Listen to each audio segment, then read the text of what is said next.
To this computer. Hi, everyone, and welcome again to another episode of Gaudium et Spes 22.com Podbean podcast and YouTube video. This is one of my interviews in the Communio International Catholic Review series of interviews, and I am pleased to welcome to the podcast today Dr. Michael Higgins. Welcome, Michael. Thanks so much for having me. It's great to be here. Yeah, it took a while to get this podcast going because for those who follow my podcast know I had to head out to Nebraska to once again deal with my 92-year-old father, my 90-year-old mother, and I thought I had to cancel like 4 podcasts. So don't feel bad, Michael. You weren't being picked upon. It just turns out I was much busier with taking care of my parents than I thought I would be. Let's just put it that way. At any rate, I am back and raring to go. And so you're my first post-Nebraska podcast. So welcome to the show. We're going to be discussing primarily a book by Dr. Higgins called Giving One's Word, right here. Giving One's Word. And the subtitle is Psychological Analogy as Social Analogy in Aquinas' Trinitarian Theology. That's a mouthful, but we'll unpack it. This book you can purchase this book. It is in print, recently printed by a very good press, Catholic University of America Press. It is hard to get published by CUA. They put you through the ringer, I know that.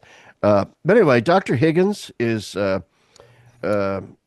He's a professor of theology and a professor of humanities at the St. Jerome Institute in Washington, D.C.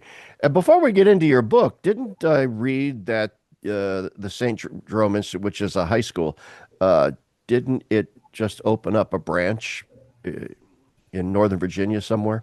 Yeah, the word is out. We're spreading like wildfire. So yeah, the school now is in Washington, D.C., the sort of original campus. And then this coming year, this is our 7th year in D.C., and this coming year opening in Northern Virginia. So yeah, it's a pretty exciting time. Where in Northern Virginia? In Fairfax. Fairfax. St. Leo's Parish, right, in Fairfax? Ooh, it's above my pay grade. Okay. Yeah, you're not. Well, I was a seminarian in my former life for the Diocese of Arlington, so I know Northern Virginia well. Even though I'm not from Northern Virginia, that's a long life story. We're not going to get into how I went from Lincoln, Nebraska to Northern Virginia. But St. Leo's is in Fairfax as well as some other parish. But anyway, glad to hear that. Anyway, your book, Giving One's Word, by CUA Press. We're also going to discuss briefly towards the end of this conversation in the most recent issue of Communio International Catholic Review. Here it is. The theme of which is authority. Wow, that's heavy. Authority. And you have the last article in the edition. It's called The Church as Political Authority in Dignitatis Humanae and Centesimus Annus. And as one who is a big defender of Dignitatis Humanae, that's me, I'm always interested in articles on that topic. Anyway, let's get to your book on Aquinas, well, not just Aquinas, but the psychological analogy for the Trinity, which you say is also kind of the same in some ways as the social analogy. Now, having written my doctoral dissertation on von Balthasar, and in particular his theology of revelation, which involved a lot of Trinitarian gobbledygook, I am well aware of the modern Trinitarian debates. So we have to set this up for the listeners, viewers. Okay, let's presume for a second that Trinitarian theology isn't completely perspicacious for everyone. Okay, so what do we mean?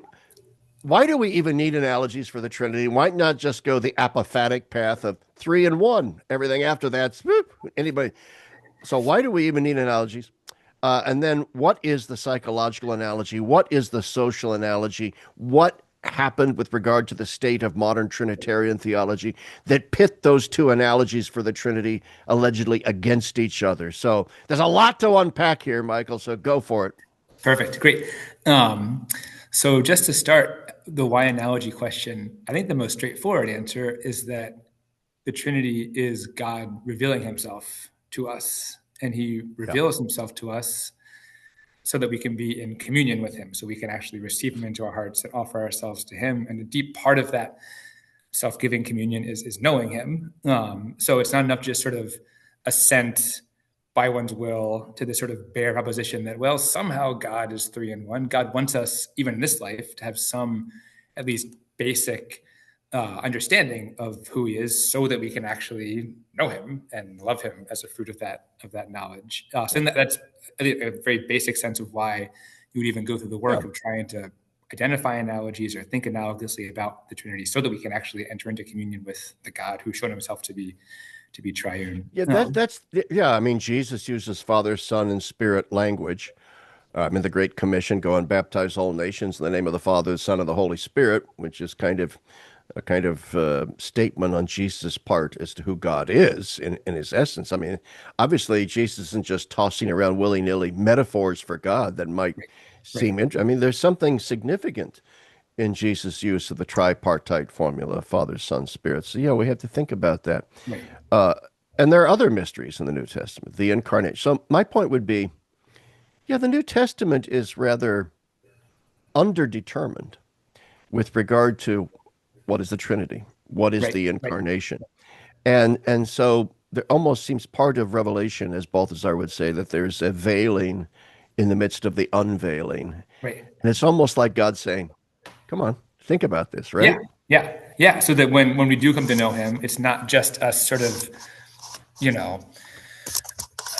mechanically sort of internalizing this ready-made formula. It is a fruit of our own reflection. God wants us to be partners with him. He wants sort of our knowledge of him to be his gift to us, but also our sort of fruitful reception of that gift, which allows the gift to be, in a certain sense, better than it was when it was first given, as a fruit of the generosity of the gift. So yeah, I mean, there's so much to say there.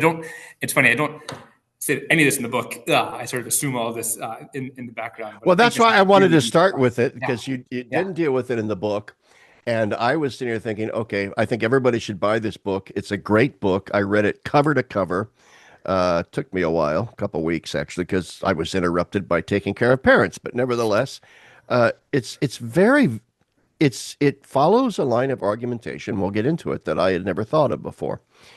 So we'll get into that. But I want to dilate a bit on this question of why think about this, because I think a lot of average Catholics out there think that, well, this is above my pay grade. I'm not meant to think about this.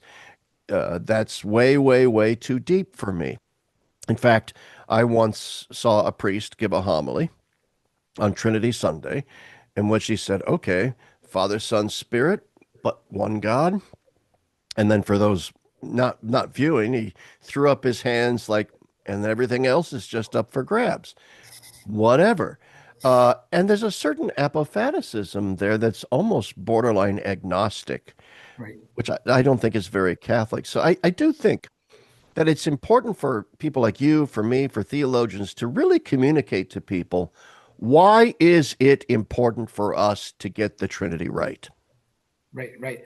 Yeah, I mean, a huge sort of step in my own sort of intellectual journey has been both seeing the Trinity is beautiful. And I think, there's a lot of really technical stuff you can get into, but I'm pretty convinced that the basic points are totally intelligible, right? I teach high schoolers, I teach sophomores, I teach 15-year-olds, and, they are seeing really deep things about what it means for God to be three persons in one nature, what it means for the Father to give the whole of himself to the Son, what it means for that to be sort of the center of who God is. I think those technical details and sort of fine tunings are really important, but I think the basic truth of it is very accessible to even younger children, people without any sort of real formal theological training.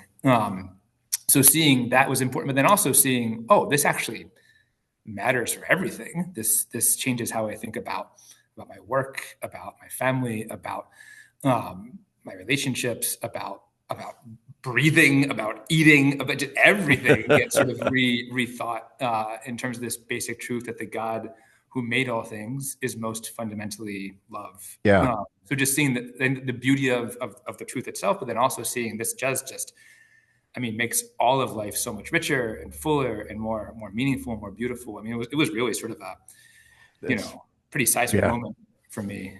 And seriously, Oh yeah. it was an immediate sort of, it was a long process, but Oh yeah. I very mean, important. I forgot to mention you got your PhD, your master's and your PhD. You went to Duke for undergraduate. Got your master's and PhD at the JP2 Institute in Washington, which of course, it's started by David Schindler, the elder, the late great David Schindler. Did you ever have classes with Big Dave, as we Oh call him? yeah, yeah. He was a huge So influence on me. obviously, I mean, the thinking in communio theology is densely Trinitarian. So Right. that you got a good grounding, and I'm really good friends with his son David C. Schindler, Mike Hanby, David Crawford, Margaret McCarthy, Nick Healy, The whole uh, gang. the whole gang. I've known them since like 1994. I knew little Dave when he was just out of diapers, I think, working on his PA. Well, no, he was working on his doctorate. But anyway, to the book then. What is meant by the psychological analogy? You can start with that because that seems to be the one that it begins with Augustine, flows into Right, Aquinas, right. and then the social analogy. And why were those two things pitted against Yeah, each other, and yeah, why is that wrong? yeah. Well, if you don't mind, it might be helpful to start with the social, actually. Okay, In yeah, part just because autobiographically, that's the one that I first encountered and really sort of fell in love with. yeah, me too. So the basic idea, right? So there are three persons in one divine essence, and then it's the church's job, part of the church's job, to make sense of that claim. And as you mentioned, there's in the tradition sort of two main sort of currents of reflection that attempt to make sense of that mystery. So the first that I'll talk about is usually called the social or interpersonal analogy. And that basically reasons by saying, okay, three persons who are all one thing. Oh, okay, interesting. I think I've actually encountered multiple persons who are kind of one thing. Like when I love someone really deeply, I'm one person, she's a second person. But there's a really deep way in which when I love her, our wills start, for example, to overlap. We want the same things. We love the same things. We recoil at the same things. There's also ways in which our minds start to sort of open up to each other. We're on the same page. I start seeing things from her point of view. She sees things from my point of view. Yeah, But we're and still then as the Victorines would say, you produced a condilectus. exactly, yeah, exactly. But that basic claim that two persons can be totally distinct. There's no way in which I just become my wife, for example, but they can share their minds and their hearts. They can be one heart and one mind, as Axe says, in a really sort of profound way. And actually, right, you could also say that that doesn't in any way swallow up their distinction. You actually, in a true healthy love, you feel more free to be uniquely yourself and distinct from the other, the more deeply united you are to your beloved. So there's a link there, a sort of marriage of distinct persons who have a sort of overlapping of, let's say, intellect and will, and the sort of claim is, okay, that's some sort of dim echo in our little sort of paltry created loves. If you were to think about an infinite love, which creates an infinite unity, then you could imagine distinct persons who are just identical in their intellect. And they don't just sort of overlap. They don't just sort of coincide. They are one substance. They are one mind in the strictest sense. So again, everyone would agree there's a huge gap between my union with my wife or our union in the church or any sort of human community and the divine relations. But there's some, again, sort of echo. The claim of the social will be if you want to get some sense for what it means that God is three persons, one essence, look at a friendship, look at a marriage, look at a family, look at the church, look at sort of human community as, again, sort of dim echo of the divine community. So that's Yeah, the first. you quote Adrian Walker in the book at some point, based on his article in Communio, where he talks Right. about ecstasy is an ecstasy. Yeah, The yeah, going out is the right, self-possession. But right. anyway, go ahead. I'm sorry, I keep No, interrupting. great, please. So the second way, the psychological analogy, as you said, it's generally sort of attributed to Augustine, although it's present before him also, Yeah, and yeah, then sort of associated with Aquinas also. The basic claim there is, okay, so there's again, three persons who are one nature. How can one nature be sort of one nature have these multiple things in it? And it basically says, well, Scripture says that you, Larry Chapp, are the image of God, and I, Mike Higgins, am the same. So if you want to see God, let's look at the image. Let's sort of turn inward at ourselves, or the image of God. And when you look inside yourself, you see something actually pretty remarkable, right? You see that whenever you know something or understand something, there's an idea in you of that thing, right? So my son is not here right now, but I can close my eyes and I can think about him. I can understand him because in my mind, there's a sort of idea of my son. Aquinas will call this the concept. The mind conceives a sort of inner thought, inner concept of the thing.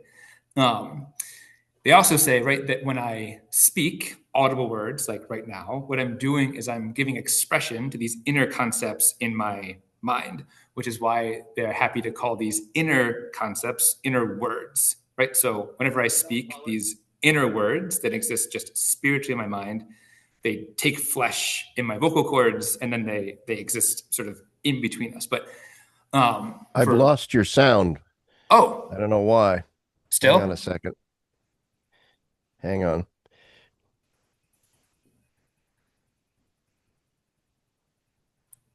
Now, is it good? Yeah, I had to turn off my phone. All of a sudden, sure. Somebody called me, and all of a sudden, the sound reverted to the phone. The gall. I don't understand technology. I don't. Right. But the viewers should know that before we came on, we had all kinds of problems because we're both two Luddites stumbling in the dark. And that's right. Anyway, I keep interrupting. Where did you lose me? Where did it stop being audible? You were just talking about the end. I got to the point where you're talking about concepts coming out as words and great. so forth. So back so up. The point is, because your sort of audible words are expressions of these inner words, Augustine and then Aquinas will call these concepts inner words, which is, they would say, what Scripture means when it says in the beginning was the Word, and the Word was God. That's St. John telling us that in God there is this inner concept, and that's the Son, because a word is necessary. It's not me, it's distinct from me, but it also remains perfectly within me. It's not out there, it's in here, but it's not me. So there's something in me, in my essence, it's distinct from myself. And then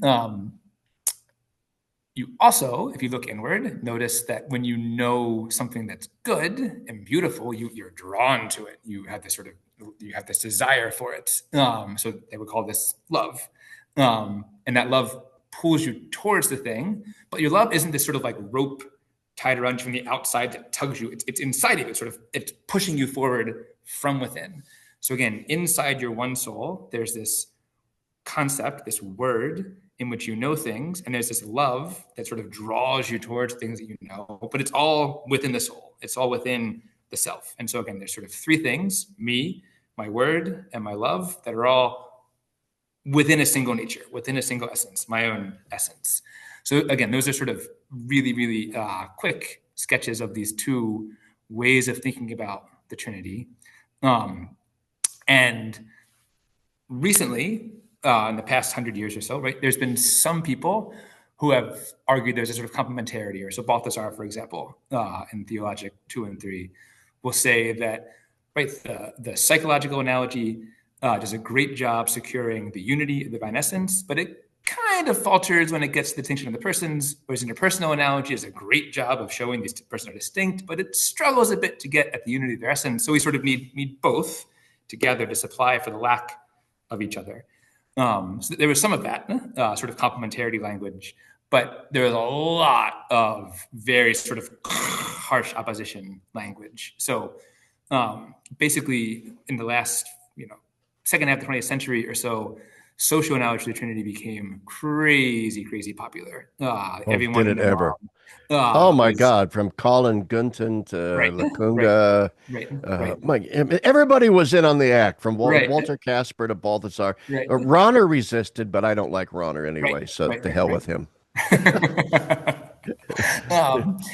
So most of these sort of enthusiasts of the social trinity were really critical of the psychological analogy. They thought that it sort of made the model of God's perfect being just a single person by himself, thinking about himself, loving himself, just sort of this self-enclosed, isolated. Yeah, so the criticism is the psychological analogy is individualistic, solipsistic, self-referential, Right, right, cannot undergird social justice and a concern for the world and going out. right. Can't in the whole battle between the one and the many, it's the one and forget the many. Exactly. And of course, then the accusation against people like Balthasar is that he trended towards tritheism. I mean, Balthasar so accentuates. Right. I know you're familiar with Balthasar, right? So, very familiar with him. So that's the accusation against Balthasar. Tends like it's almost like tritheism reconciled by some Hoyeristic notion of perichoretic unity or something or other. I don't agree with that criticism of Balthasar, by the way. So those are trust me, Michael. That's the world I grew up in Yeah. theologically, Right. and ich werde bei Gott. I tell you honestly, I fell into the Balthasarian camp that you sort of criticize in your book, where, okay, psychological analogy has its good points, social analogy has its good points, but at the end of the day, they're complementary, but they're not coextensive. Right. They're not interpenetrating. Right. So, what you come to Brother Thomas Joseph White in here in the very introduction, even, Right. and you see him as proposing a very fruitful path forward, which then the rest of your book unpacks. Right. Right. Yeah. So again, a lot of people, social folks, were very critical of psychological analogy and Aquinas in general. I should say, right, I don't know in any depth, for example, Anselm's psychological analogy. Like Aquinas is a very particular rendering of it, which is different from Yeah. Augustine's. Also. I don't know either. So I'm not saying that every psychological analogy ever is sort of like, totally beyond any sort of criticism. But I do think that, I guess the reason I wrote the book was I was also like really head over heels for the social analogy. For me, it was people like JP2 and Ratzinger and Balthasar that really sort of opened my eyes to this stuff. And it did seem obvious to me based on a pretty superficial reading of Aquinas, but also just sort of like absorbing the sort of, the spirit of the times, that Aquinas is just sort of straightforwardly an obstacle to this sort of revolutionary, Trinitarian theology. It had to be sort of set aside. But it was really this sort of like huge moment at part of the JP2 Institute. One of the summers, there's a booklets exam, and you have to, part of it is reading, question 1 of the Summa through 45, and then a bunch of other stuff later. But just starting with question 1, and then reading every single question of the Trinitarian questions in the Summa. Yeah. There was this moment of, it was just this sort of like huge revelation that all this stuff that I had fallen in love with, especially in Balthasar, and had assumed that sort of really being faithful to those things meant I had to sort of nudge aside Aquinas. It was sort of like, it's all right here, not in the same idiom, and there's differences certainly, but it was not this sort of like it's in Balthasar and not in Aquinas. Like all sorts of things that I've been really, again, pretty enamored of in Balthasar, and everyone I had sort of talked to was telling me was just not in Aquinas. There it is. So this is sort of the first fruit of that encounter, seeing that his psychological analogy. So just back up a little bit. Some people, right, the sort of general, the most common approach between two analogies was social good, psychological bad.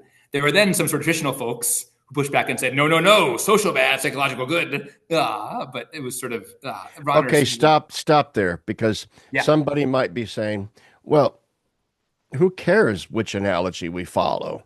Right. They both work in their own way. So if the psychological analogy became passe in certain sense, so what? Who cares? Let's not get all fixated on Thomas Aquinas and making sure he's.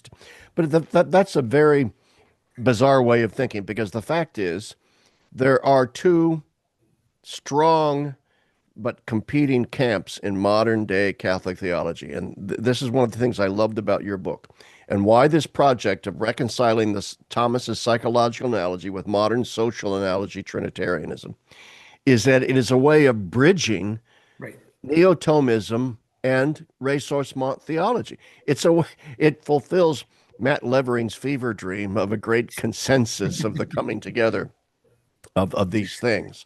Am I wrong about that?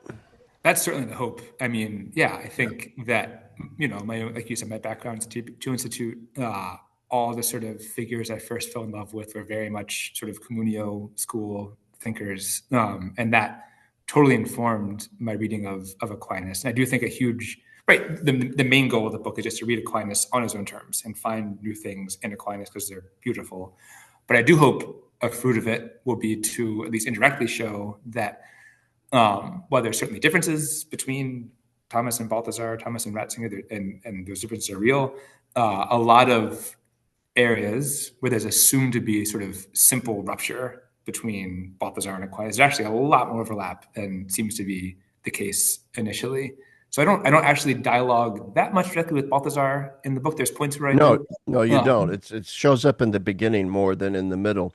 Right. But why don't we get into then? Why is the psychological analogy and the social analogy not just complementary, and not just compatible, but actually they deeply imply one another? Great. Yeah. So I think there'd be a few ways of going about this. I think maybe just these opening parts, I'll focus more on points in the second half of the book. And then if you want, we can get any points in the first part that are maybe the second part I think is a little less technical. The first part's a little more technical. Very true.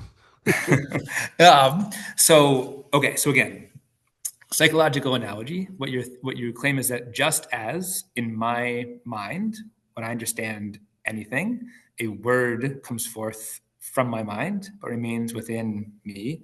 So in God, when God understands himself, a word proceeds in God and remains within his essence. But there's also some really important differences between God's word and our words, why it's right an analogy and not a sort of univocity. So one really big thing here turns on divine simplicity. So without getting too deep into the weeds, right? Everything for Aquinas, everything in God is just identical to the divine essence. We might talk about God's mercy and God's justice and God's power and God's life. And those are meaningful differences for us because we can't sort of comprehend all of God in a single concept or something. But in God, they all refer to actually the same thing, just the divine essence. The three persons are all distinct, but the essence is identical. So there's more to say there, but that's hopefully enough. Okay, so what that means is when I conceive a word, I'm a person, and me, a person, has a word, but that word is not itself a person. It's a part of a person. It's an accident of my substance. But in God, simplicity means there can't be accidents. So anything that is in God has to be God. So if in God, a divine person conceives or sort of conceives or brings into being a word, that word needs to be God. It needs to be identical to the divine nature, divine essence. But the divine essence for Aquinas is it's subsistent, right? It's a thing that exists in itself. It's not an accident. It's a pure, simple act of being.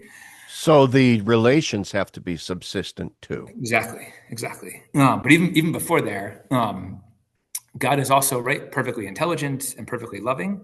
And for Aquinas, right, a thing that exists as intelligent and loving, or a thing that subsists in a rational nature, to use technical language, is a person. A person's just a thing, you could say, that has intellect and will.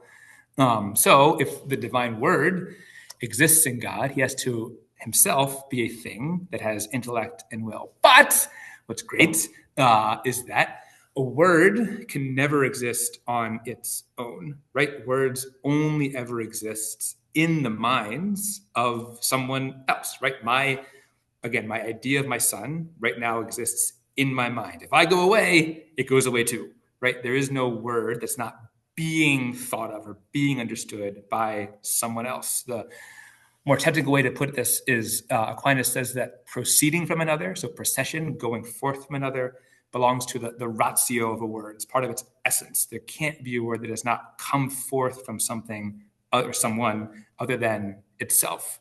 And therefore, a word is always really distinct from the person who speaks it or conceives it. So what that means, right, again, like me, like any human being, the Father, when he understands himself, gives being to this concept in his mind. But unlike in me, the concept in the Father's mind is a person, and it's also a person who's distinct from the Father. So there's two persons in God because his word can't exist in God unless it's both distinct from its speaker and subsistent and therefore a person. So that's just a first pass on a really basic level, that something interpersonal is just baked into like the most basic categories by which Aquinas thinks about his psychological. So the intrapersonal of self-knowledge, self-possession, okay, right, self-understanding, all that. The intrapersonal necessarily implies right, interpersonality in God. Right. In right. God. Right. And even just is the interpersonal. Yeah, I think I'd want well, there you go. It is. Right. They coincide. Right. They're coextensive with right, one another. Right. And that makes perfect sense. I mean, as you point out, once again in the introduction, I believe, maybe it was later. I can't remember now. I mix it all up. I read it so quickly. But you mentioned that, when you give yourself to your wife, it's not that you are now null and void, for crying out loud. Right. That there is still some self-possession. I mean, that you are coming to self-possession precisely through self-dispossession. So, it all comes back one way or the other, that the intra and the inter are the same. Right. Yeah, no, I think there's a ton of avenues into that point. Maybe just to keep on the current route. So the first point is that because God is simple, the divine word has to be a distinct divine person. But then the next thing to say is, well, a word isn't just sort of like exists and then its speaker exists. They're not sort of like two independent entities. Words only exist because people bring them into existence constantly, right? I'm right now thinking about my son. The second I stop actively thinking about my son, my concept of him just goes away. It only exists because it receives existence from the person who knows it, which means that in conceiving a word, a speaker, a knower, gives existence to his words. And so in me, this is a little technical, I have one act of existence, and I give my word a different act of existence. I also say I have one nature, and I give it a distinct nature. I have a human nature, it has a wordy or concepty nature, right? Which is why it has, if I stop thinking about it, it stops, its active existence goes away, but mine stays fine, right? So I give it an active existence or a nature. But in God, that can't happen because there can't be the Father with one act of existence giving his word some second act of existence, because that would violate simplicity. So in God, if the Father gives an act of existence or a nature to his word, he has to give his own act of existence and his own nature to his word. And he can't give part of it because there ain't no parts in God. He has to give the whole of his essence and the whole of his nature. There's this great passage, I was just reviewing it a little bit in the Contra Gentilius, where Aquinas says, because the divine generation is not material, I think he says it is stupid to ask whether the Father gives the whole of his nature to his word, for his word comprehends the whole of himself. Therefore, he gives the whole of himself to his word. So there's this really beautiful link, like explicit link, between the fact that the Son proceeds as a word and the fact that the Father's self-giving is total, nothing held back. And then, so it's not just that the Father's gives his whole essence, it's also, again, for simplicity, the Father's not one thing who has some second thing called his existence that he gives to his Son. The Father just is his existence, and he is his nature. And so when giving the divine essence or existence to the word, he has to give himself and the whole of himself to his word. So again, just thinking through like the very nitty-gritty details of Thomas's psychological analogy, just entirely on its own terms, right? This is entirely just what Aquinas says. You really can't avoid saying that this imminent procession of a word within the divine nature has to take the form of one person giving the whole of himself to a second subsistent hypostatic person. And it's within one nature, and that's great, right? But it doesn't in any way collapse or violate or compromise the really intense. I mean, there's passage of really radical distinction for Aquinas between the two persons. So again, just interpersonal self-giving doesn't have to be sort of imported from the outside or sort of this sort of external complementarity. It's baked into the psychological analogy, this interpersonal self-giving. So it's so fascinating, and to return to certain scriptural antecedents, the whole psychological analogy does have a certain grounding in the Johannine logos theology. I mean, after all, the gospel begins in arche en ha logos, Right. kai logos en proston theon, kai logos en ha theos. So, in the beginning was the Word was with God, the Word was God, which is very cryptic. I mean, there's this thing called the Word, and it's with God, and it is also God. So and proston theon, doesn't it have the sort of, in Greek, the implication of sort of facing one another, proston theon? I was always taught in Greek class, in New Testament Greek, that it meant a kind of face-to-face, being with somebody face-to-face. Yeah. That sounds great to me. I mean, it's all Greek to me, Larry. I think I've heard that it's had a sense of like towardness, actually. Towardness. Well, in a teleological sense, maybe, or towardness in a more kinetic sense. I don't know. Yeah. But then you've got the other scriptural elements in the New Testament of actual sort of personal language for God, a Father, a Son, and then the less personal, Holy Spirit. But certainly the Father-Son revelation that God is like a father, and Christ saying, and I am his son, that kind of, in some ways, does set up already in the scriptures some of that tension between, Yeah. The Johannine antecedent in logos theology is extremely complex. Right. Did it have Stoic antecedents? What the heck is he really talking about? Is it subordinationist, but not really? Crazy. But then you get the personal language for God. So there's already a kind of tension there, isn't it? Sure. I guess all I would add is I can think of one example, but I'm sure other examples where there's also sort of harmony, integration. So I'm thinking of, right, John 1:14, and the Yeah. Word was made flesh and dwelt among us. We have seen his Yes. glory as of the only begotten Son of the Father. So it's the Filled, Word, filled with grace and truth. grace and truth. I love that. That's like my favorite. Yeah. Oh, I know. Yeah. Anyway, just that, it's a simple point, but just in that one verse, it's not the Word is made flesh. Oh, and then also there's this thing called the Son, who's also in God, and maybe they're the same thing, but it's the Word is made flesh, and His glory is of an only begotten Son. Right. So there's an identity there already in the very beginning of John with Word and Son. Yeah. So yeah, Endlessly fascinating.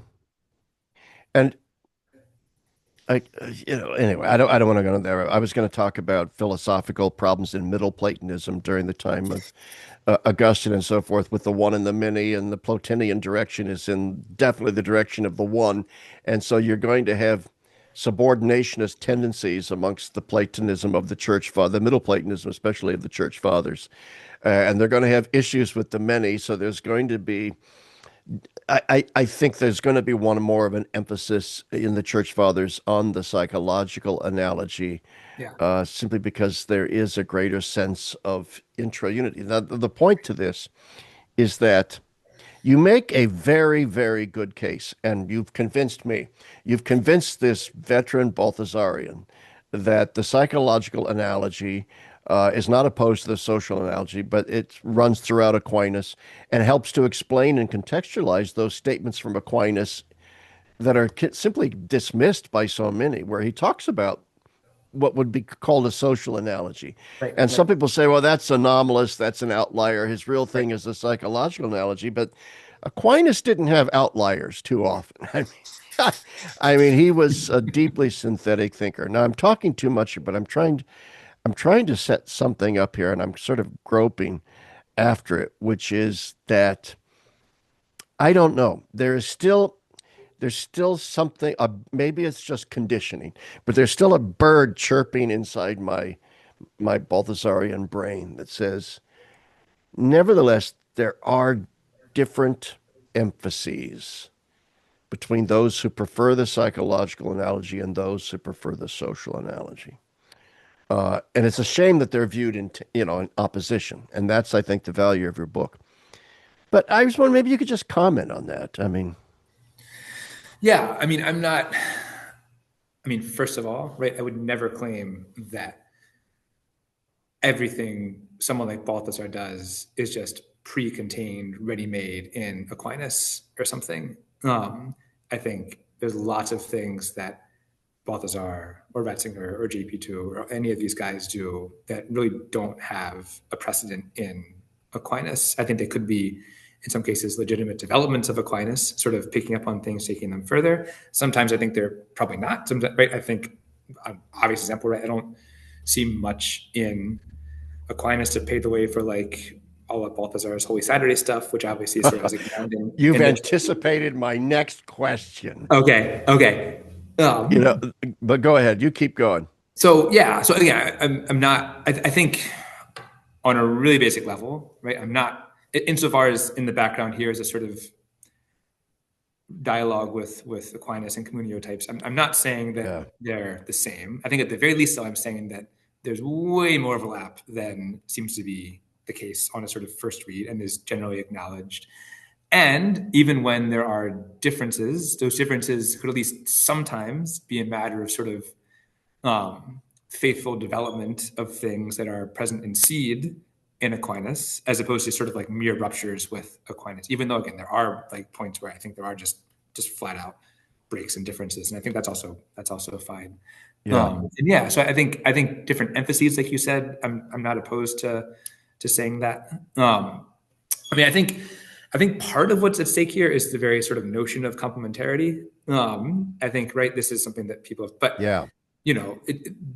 complementarity does not mean like a jigsaw puzzle, right? Where like I have half and you have half, and together it's not like the Planeteers, right? With it, maybe that's I just dated myself as younger than you, but or Transformers or something, right? Where like each part comes Yeah. together to form a whole. I think when the complementarity is right, each member has the whole within himself, but in a way that only makes sense in relation to the other. So they obviously, but gender, Yeah. right? It's not like a man is half a human, woman half a human, and then oh, you complete me, right? Each has the fullness of humanity in himself. Each in a certain way has all he or she needs just in relationship to God.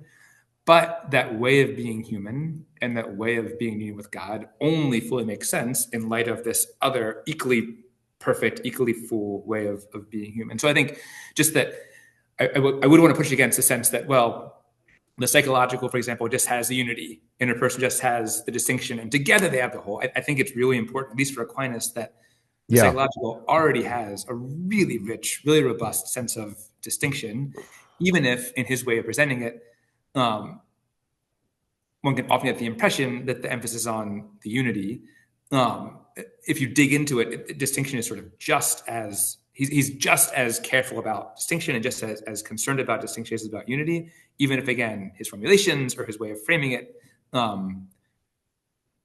might make it easy to sort of miss that point. Yeah. No, I agree. And I don't want to imply, yeah, that the psychological analogy was just the result of patristic Platonism, because that's Sure, not true. That would be deeply anachronistic for me to read that back into it. sure, And your book is absolutely convincing. You make an almost irrefutable argument, and it convinced me. I love the stuff in Origin, uh, in here, and the notion of self-diffusive goodness and all that. It's just an astoundingly complex book with voluminous footnotes, by the way. And I'm a footnote reader, so it takes me a while to read books that have voluminous footnotes because the best stuff is in the footnotes. that's right.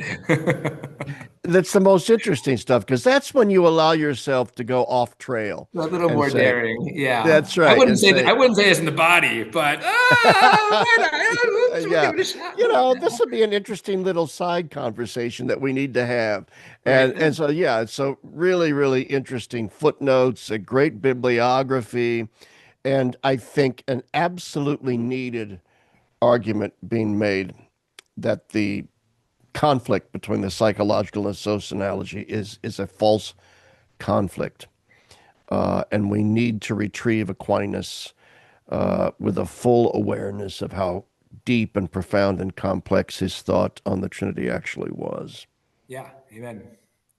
You know, so oh gosh, there was something else I wanted to say about the psychological analogy.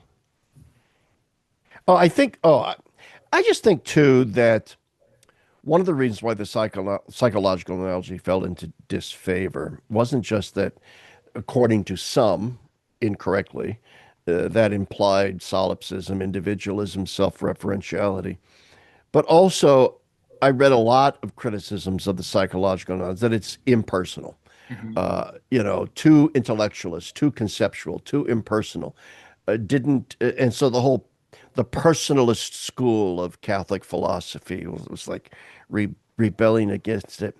And yet, what your book makes very, very clear is that what could be more personalistic than our own thoughts and our own self-awareness, our own words as the ecstatic going forth of our ideas out into the world? I mean, it's very personal. Yeah, yeah, yeah. I think that comes out, especially there's a little section on you mentioned sort of bonum diffusivum sivi, right? Yeah. The goodness as self-communicating, and it's often alleged, right, that some people say that Aquinas, and it's true that that language appears in a really prominent way early in his career in the sentences and early on, and then it sort of does fade in prominence going forward. Some people think that it just sort of it essentially abandons it. It's often sort of opposed to other thinkers who make it more prominent. But there's this beautiful passage in the Summa. So it's at the very end of question 20. It's question 27, Article 5.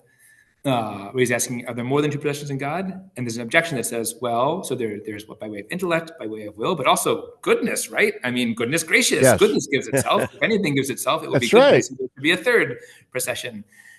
And his answer is pretty complicated, but his basic answer is, yeah, goodness does give itself. The divine essence as good, and because it's good, communicates itself, but it does so by way of intellect and by way of will. So these psychological processions aren't sort of replacing the sort of self-diffusion of the good. They're specifying it. They're saying what Yeah. it Yeah. means for the good to give itself perfectly. But I think that's really beautiful because then you get a real sense that it's not this sort of just like impersonal, mechanical, just sort of like overflow of some impersonal goodness. It's when God gives himself, he gives himself as knowing the one to whom he's giving himself and as loving the one. So these personal activities of knowing and loving, these are just sort of totally woven into, you could say, this more sort of metaphysical account of just sort of goodness giving it. So yeah, I mean, I Yeah. think so I think one way of, I do think what's great about him is that he just has all these ways of bridging these categories that we think of as opposed. So the personal and the metaphysical, and the interpersonal, right? Personal, interpersonal, metaphysical, they're all just sort of different ways saying the same thing. You said that the sort of instatic, the ecstatic, the sort of self-possession, self-giving. I mean, I think this is, I had to say, so I think I went into the book sort of thinking, well, I really love what, again, Balthasar says, Ratzinger says. I'm going to try to show how Aquinas is sort of closer to them than sort of initially seems to be the case.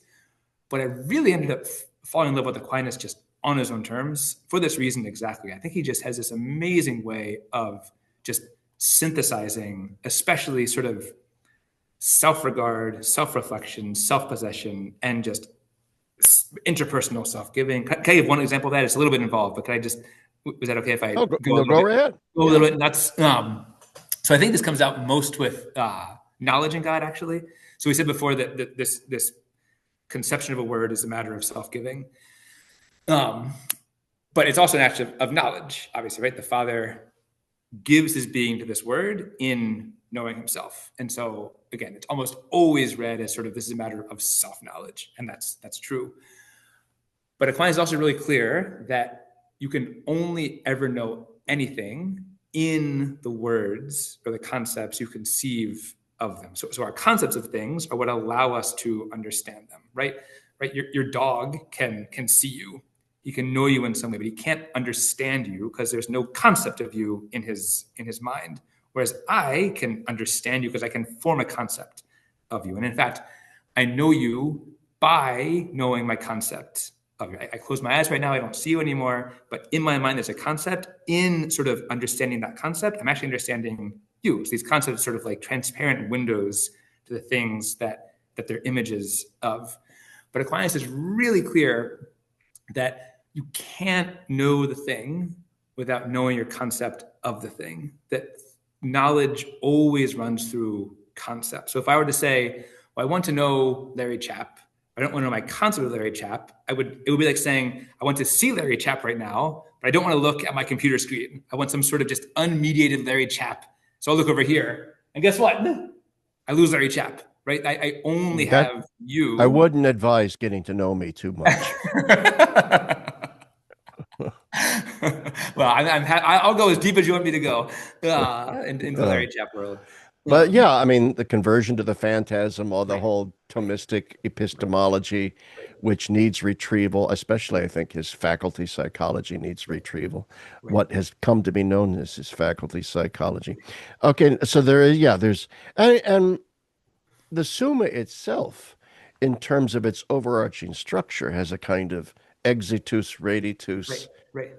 God goes forth from himself into creation, and then he retrieves it and brings it back. I mean, how interpersonal is that, for crying out loud? You know, so, you know, yeah. So what then? What? Can I just finish one thought on the? Oh, I'm sorry. One thought, just to tie it together. Yeah. All that sort of whatever.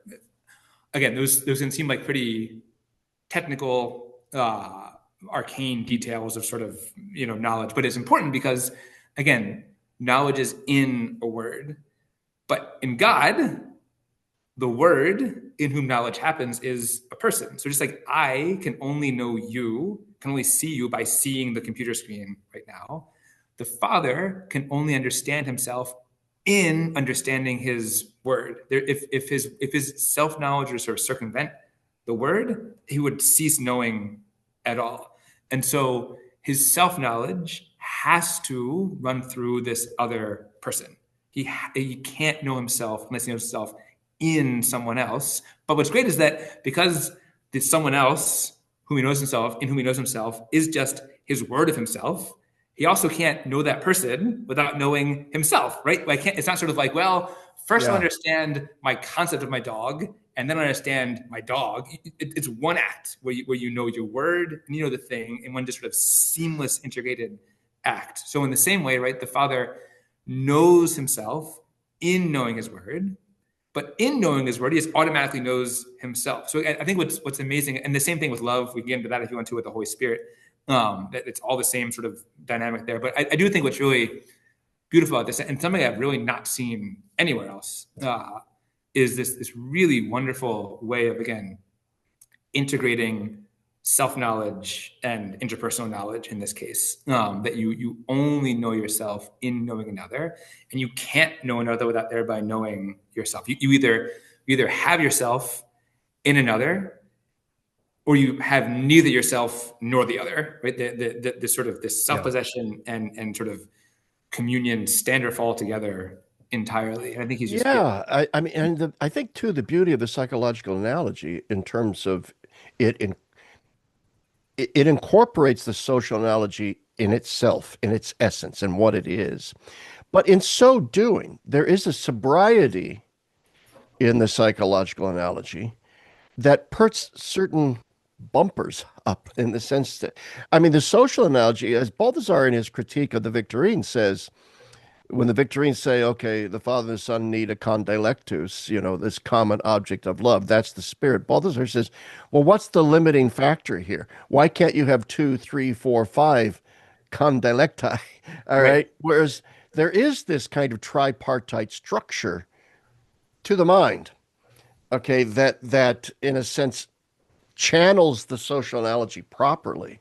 I think in this more, I'm trying to find the right word. That I just keep coming back to sobriety. There's a soberness to it, a certain Spartan quality to it that keeps the profligacy and wildness at bay. Yeah, totally. But yeah, again, I think it marries that sobriety with a sort of ordered exuberance, right? I think Yeah, it's that's both the sort of beauty of it, and that yeah, comes out in your book. There is this soberness to it, a very clean, clear, concise analogy, but then puts us immediately in the realm of ecstasis and mystery and all that stuff, and it's just so darn good. I can't recommend the book enough. I say that about almost every book that I have, author I have on my show. Uh, Mainly because I only want to interview people whose books I like. But this is a great book. But before we get, first off, is there anything else you want to say about the book before we move on to your Communio article briefly? yeah. I mean, there, so that was basically, I guess, chapters 4 and 5 of the book.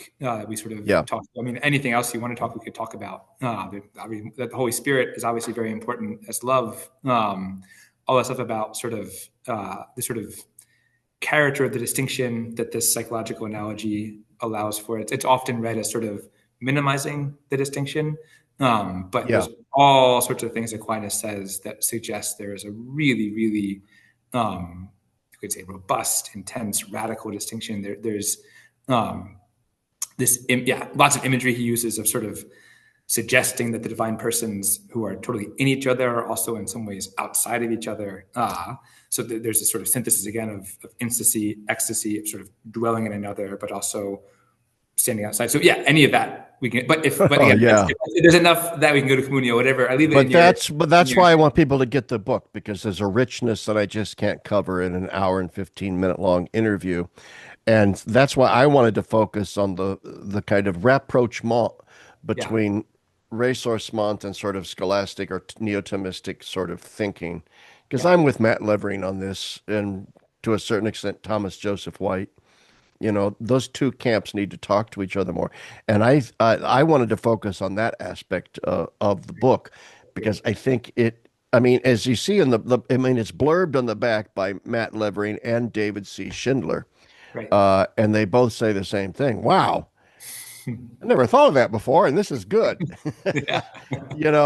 And as D.C. Schindler says in the back, he says that anybody that's going to deal with this topic now has got it. All roads lead through this book and the argument it makes now, at least in terms of this debate about the psychological and the social analogies. Maybe we need to come up with a new term for the analogy. Let's do away with psychological analogy, social analogy.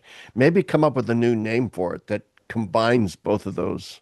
It's like yeah, psychological, social. I don't know. That's awful. The psychosocial analogy for the Trinity, but that sounds too like psychopath. So, Exactly. so maybe we'll do. All right, let's just briefly talk about your Communio article, because I think it's important. The Church as political authority in Dignitatis Humanae and Centesimus Annus. Uh, Now I don't think you'll mind. I'll tell the audience before I went on. You said, look, you're no world expert on Vatican II. You're no world expert in Dignitatis Humanae. Nevertheless, you've penned a rather interesting article here. And I know you're a little shy and sheepish about talking about Dignitatis Humanae, but it's a good article. So maybe you could nutshell the basic argument in the article for the audience. Sure. I mean, I think it's a pretty simple point, actually. But there's lots, obviously, it opens up lots of depths. So the most basic thing is obviously, I'll just call it DH. DH affirms a right to religious freedom, but everyone agrees it's not an absolute right.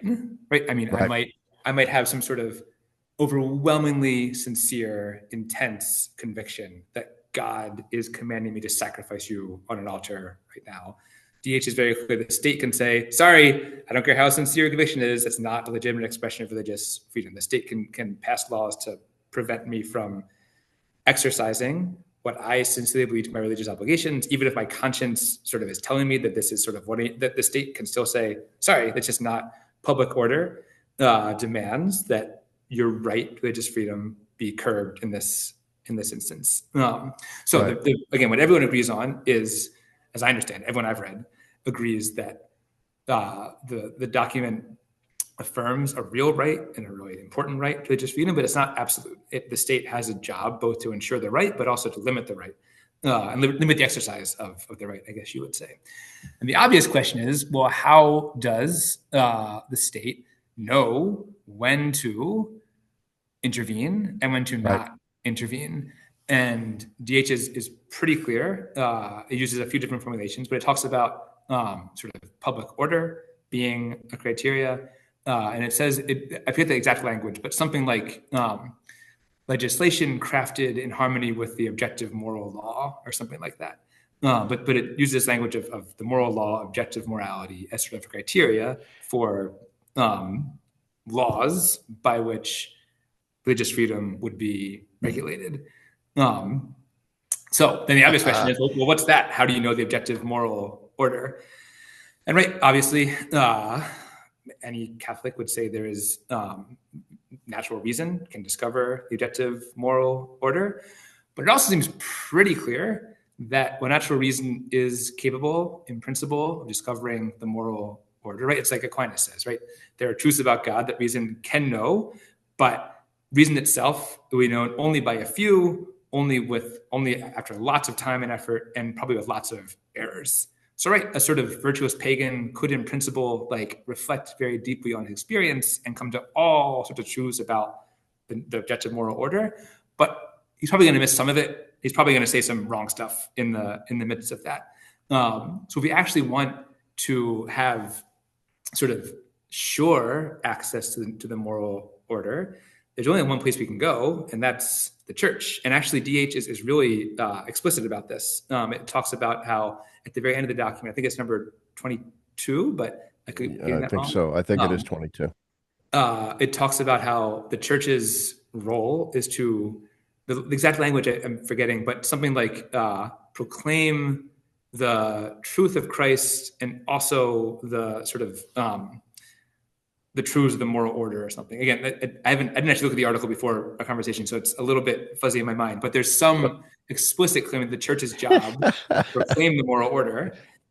So I mean, I'm laughing. I agree with all that, by the way. It was a great article, but I'm laughing because sometimes I get interviewed by other people on their podcasts and they start quoting an article I wrote or a book I wrote, and they have recently read it and I haven't, and they actually know it better than I do. that's right. It's like, wait a minute, what did I say? Please tell me it wasn't incoherent. Because I don't remember at all what I wrote in that. It's crazy. You know, you mentioned it's what's interesting that statement in Dignitatis Humanae, DH, about public order. You know, the state has a right to limit religious freedom for the sake of public order. You're probably well aware, but the audience probably isn't, at least some in the audience. That was one of the most hotly debated phrases in all of DH amongst the council fathers, because it set up all these red flags about what the heck is public order. And if we give the state the right to regulate religion based on its concept of the public order, what in the heck are we opening ourselves up to? Which is why they then, thank God for Monsignor Gerard Phillips, who was like in charge of the Theological Commission, who was the constant weaver of the compromises. He engineered, I believe it was him, the language about, well, we have to pursue the objective moral order and all of that. Yeah. And that's kind of what saves DH from simply saying, that's why it's not simply John Courtney Murray writ large. That's why it's not, Right. you know. Right. And I will do a cage match to the death of anybody that wants to say DH is just John Courtney Murray writ large. Although I'm not here to criticize Murray. I'm not as big a critic of Murray as maybe David L. Schindler was, simply because of the intervention in my email box from Joseph Kamanchak, the great expert on Vatican II, who I criticized Murray one time. He wrote me this long email saying, this is why you're full of it. Uh, so, Joe, if you're listening, thank you for putting that chirping bird in the back of my head about John Courtney Murray. But anyway, I'm engaged in my own soliloquy here. Um, I just think that DH remains a contested. I mean, it's people think that like Archbishop Lefebvre's biggest beef with the council was the mass. Right, It wasn't. right, It was religious freedom. right. Yeah. So I guess I start the article with actually a claim from DC Schindler from about, I think, 10 years ago or so, 12 years ago, Yeah.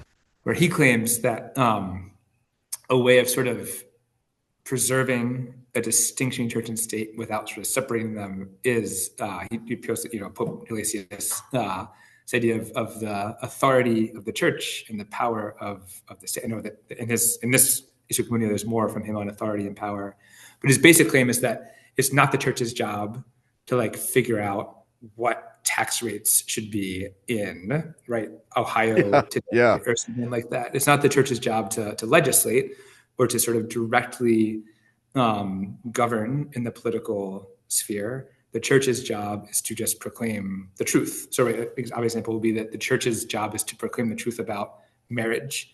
And then the state's role is to figure out, okay, in Maryland in 2026 or in Siena in 1242, what is the best way that we can promote this good of marriage in this particular place, this particular time, this particular people. So it's not the church it's not theocracy in the sense that the church is not just, the state's not just, the state has its own task, which the church is not sort of allowed to meddle in. But the church, the state sort of, the truth and the good toward which the state is ordered, and in light of which it's attempted to shape its people, that's proclaimed by the church. The state receives this truth from the church, and then in light of that truth, governs. And I guess my claim is just that Schindler had presented that as sort of as a sort of riff on Dignitatis Humanae, more or less, sort of like something that's sort of in the spirit of it. I'm just basically claiming, actually, if you look really close at the letter of it, it's basically saying that the church's job is to proclaim this moral order. And then in light of that moral order, the state is in charge of both ensuring religious freedom, but also limiting it when it needs to be limited. Yeah. So I guess I think a big point is that there's no question whether the state will regulate. Like everyone agrees the state should be saying human sacrifice enthusiasts are not allowed to exercise their religious freedom in that regard. Just a question of how will the state regulate sort of the expression of religion. And the claim is that in the document, it's pretty explicit that all the criteria for that regulation comes from a truth which is proclaimed sort of in its fullness by the church. Yeah. Which is why I think we have to be careful with Thomas Pink's argument, where you're familiar with it, where he says the church retains the right to an essential. I'm going to paraphrase, control everything. It retains that right in a confessional state, and the altar is above the throne, and the church. He says that it still has that right. It's just in light of modern circumstances, it chooses not to assert that right, and that's all that Dignitatis Humanae is saying. I'm probably getting part of Thomas Pink's argument wrong, so I apologize to Dr. Pink for that. But I think that's it in a nutshell. But I think DH is saying more than that. I think it is claiming, based on developments in modern papal teaching, maybe even going all the way back to even Pius IX, about human dignity, that there is something so non-coercive about the constitutive nature of faith that the church cannot, in a sense, impose itself in that fashion any longer. Am I wrong about that? Yeah, that sounds right to me. Again, this is not something I'm expert. I don't know Pink's argument well at all, but at least I don't really either. Right. I just that other sounds right people. to me. Yeah. I haven't. I'll be totally honest. I haven't read Thomas Pink. I have read summaries of Thomas Pink by other people who propose his argument as the solution. So my knowledge of Pink is dependent upon the accuracy of third sources. Right. But I think these are reliable third sources. PhDs and Right. theology and so forth. So there is that out there, but I think there's more to DH than that. But anyway, I think it's important to. Is there anything else you want to say about your article before we close this wonderful conversation? No, yeah, that's great. Okay. Well, we've been at this about an hour and 10, hour and 15 minutes. So that's about the usual time that I like to close things down. It coincides with the longest commute for most people who will be listening to this, on their CarPlay podcast thing. But anyway, thank you, Dr. Higgins, for coming on the show. It's my first time actually conversing with you, so that's great. And hopefully our paths will cross someday. Yeah, here's hoping. Thanks so much there. It was great talking with you. Yeah, and I'll get this up and posted soon. Thank you again. And thanks everybody for listening. Bye Thank you now. very much.